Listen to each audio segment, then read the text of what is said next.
So for the last step,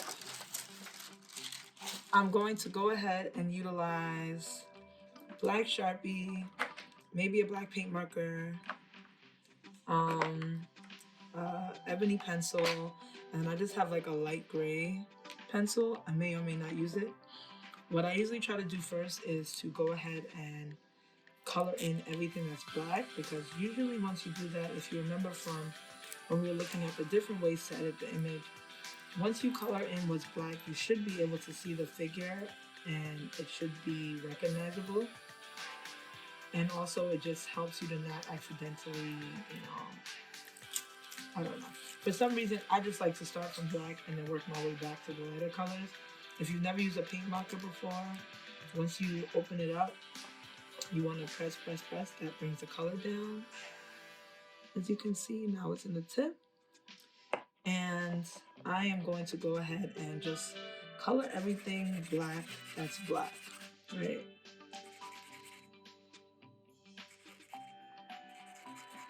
Also, when you get to this step, you'll start to notice that, maybe you left out a part of their finger, maybe you left out a part of his wedding ring, maybe you left out some detail. Now you can take your own creative liberty to go ahead and fix anything that's not quite the way you want it to be during this phase. So you are putting in what you want in there, but you can also leave out things that are not so important to you as well. Right.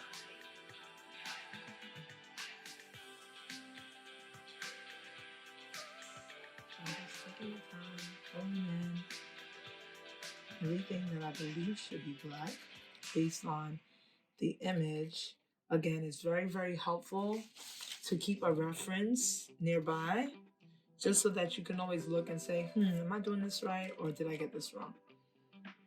So that's something that I do often.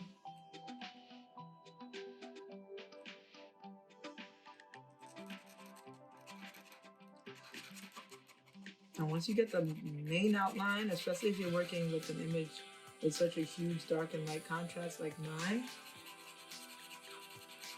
then you can kind of just wing the background. You don't have to make it so dark.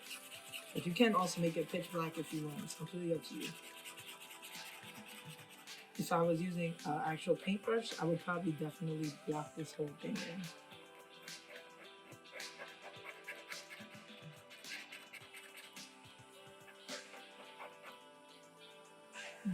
Let me try the Sharpie.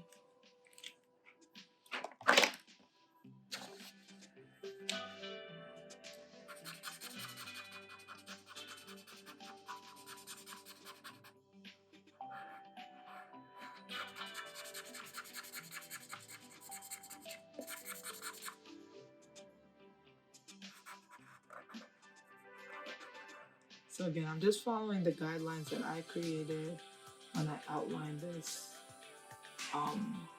when I held up the tracing paper to outline the image against the computer screen.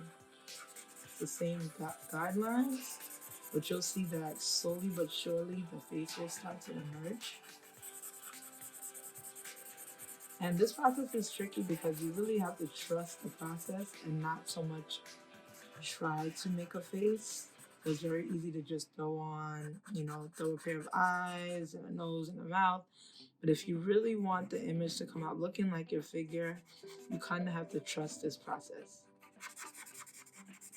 Because it looks like nothing in the beginning.